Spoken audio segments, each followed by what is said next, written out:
Latroit and the history of house here on Morning becomes eclectic on 89.9 KCRW. How great was that, everybody? Right? Oh my gosh.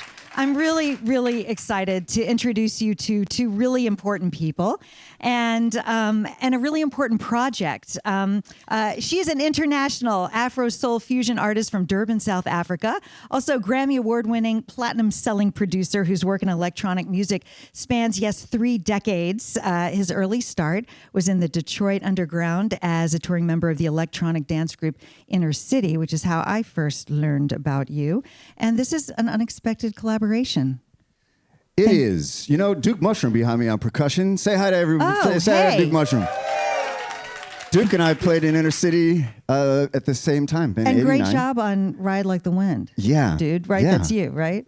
Amazing work. Really good. Duke is a big part of why we're here. Yeah, in 1989, we played in Inner City.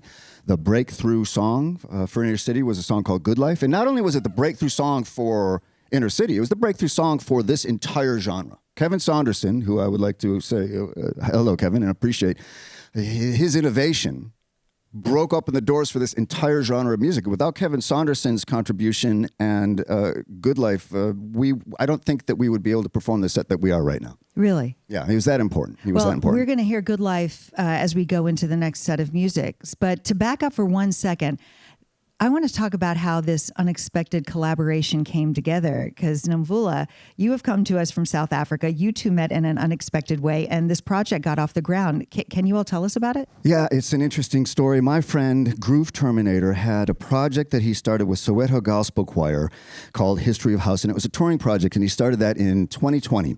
And then COVID hit, and that was the end of that. And so he called me a couple years after that and asked if I would be interested in doing an album based on that concept together to kind of keep the idea vital. And he sent the first song that he sent. It was just instantly chills for me. It was very exciting, the idea. So we do this, we get this album going. Our friends at Secret Music in Los Angeles, thank you very much, Stephen and Evan, for believing in the project. We got a deal with Secret Music is Fun, and we finished the album.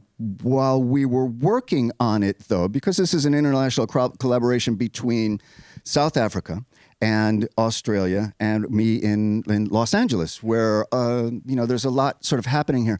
And what Simon and I, Groove Terminator and I, wanted to do from the very beginning of the project was to keep it as authentically African as we could. The challenge to me for that was I didn't know anyone in South Africa. So I'm meaningfully wearing this gear from a company called Unknown Union. It's just some brand I like. And I know that the founders are South African. I sent them a DM on Instagram and said, hey, could you introduce me to a graphic designer, please? Because I've got this project going on and I would just like to start interacting with the community. Introduced me to a great graphic designer, and he and I started talking. His name is Bongasani Dubi, and he turned out he was the head of the youth commission for the Johannesburg Chamber of Commerce, and he was in the business of trying to create opportunity for emerging artists in South Africa. Yeah, it was just quite fortuitous. So we started a program called Orna Create together with the founder of Cape Town Electronic Music Festival named Ivan. And so the three of us we wanted to use the power of this project to create opportunity for up-and-coming emerging artists from South Africa. And we did. So we have maybe 5 artists from South Africa co-producing the record with us, a suite of remixes, which were great. And through that program is how I discovered Nomvula. That's how we met. So you all did know each other before, and this was... Not even a little bit. So, and it wasn't a talent contest? It was just sort of mining this was, I asked for help finding a vocalist that could perform in Zulu, and they found Nomvula in around Durban. What's your township called? Umlazi Township. Yeah, and it just happened to be that Nomvula was on her way here for another gig in Denver. And I said, well, could you just hang out for another couple of weeks and come out? Really? And she said, yeah, sure. We hadn't met. I saw one video of her, and the video was enough. I was like, okay, let's please. All right, so Nomvula, I want to ask you, how does it feel to be part of a project like this? What does this mean to you?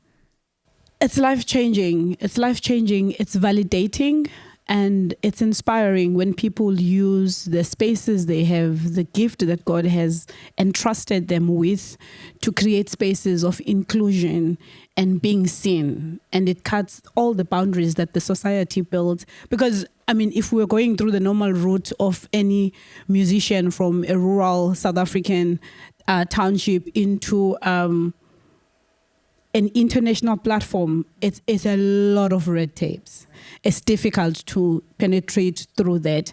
And I think what I liked about what David and I call them a team of creative advocates, because that's what they are doing. They are creating spaces of inclusion and representation, not just in the skin color, but in the sound, in the language that is there. And it is inspiring. I love what I'm doing. I love being a musician because of them, you know.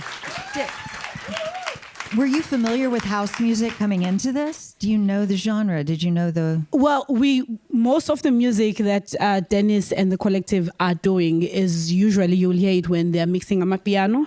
So I know Luciana before I could even see her. And when he was just flippantly saying, Luciana's coming for a rehearsal, I'm like, well, can't be the Luciana I know. Right? It cannot be. And only to find it's the real queen. You know, and so we as much as we have this music in South Africa, it's normally fused with Amapiano, and it's a genre that is still sort of like dying. And so to have a traditional gospel group not doing just the hymns, but doing this crossover is really liberating, and it allows us to explore the music beyond just the singing.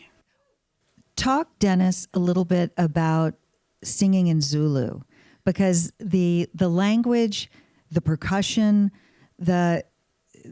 talk about how you fuse these elements together. Yeah, so I didn't know that was going to happen at all, honestly. Because really? the first song that was delivered was in English. It was the one that we just did, You Got the Love. That was the first one that was delivered. And I said, all right, well, this is great. You know, it's cool.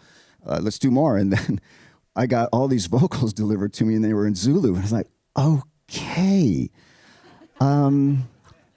Are we sure about this? And as I was listening to the a cappella, I realized that, like, interestingly, the power of the language, but also the power of the melody and the lyrics from the original songs all came through. The positivity of the lyrics, the message of it. I was feeling all of it in language, in Zulu. And that was a fascinating part to me in this project. Wow. Well, I feel like I read something that one of you said about how you may actually love these songs more in Zulu than actually in English. And when I was listening to the album again last night under headphones in my little dark room, I sort of felt the same way. Yeah, Ari Shapiro brought that up, and I said, all right, with the greatest respect to the English language, I'm not sure that the world's missing out on anything with this project being in Zulu. It's just, I feel the love, I feel the joy, I feel the positivity, also in the performance today. Dennis, the history of house, this is what you're calling this album. Would you have thought house music would have evolved the way it has over the years? You've been on the forefront of it, as have... What do you think, Duke? When we were touring around with Inner City, you thought so? I didn't. I had no idea. I didn't have any idea that we'd be here 35 years later, and that this music... We were a bunch of rowdy kids. And this was we weren't always on our best behavior back then. And we would not have imagined that this music would have gone on to, I think, become one of the most important musical art forms in the history of pop music. And here's why. Thank you. Thanks. Because when Inner City was playing our 30-year anniversary at Glastonbury, there were people of our generation in the front having the time of their lives, and their kids having the time of their lives. These weren't kids going to their parents' music. They were having the exact same experience. And to see this music connect generations and families the way that it did, that's the power. And there's not a lot of other styles of music. I don't know, guys, jazz music. I mean, there's a lot of that in jazz. I love he's looking at the jazz section. Yeah. Yeah, but no, house music's it. I mean, I've really been thinking about that, and I can't think of very many musical Well, I go back to the joy and the positivity, and back to what you said, Nomvula, about using a gospel choir in a different way than one would imagine a gospel choir performing. It's a really special project. I want you all to get into the second set because you are starting with Good Life, right? We're going to start with Good Life. And again, shout out to Groove Terminator and Soweto Gospel Choir who founded the project. I'm just huge fans of theirs. It's just an honor to work with them. So respect to them. Thank you.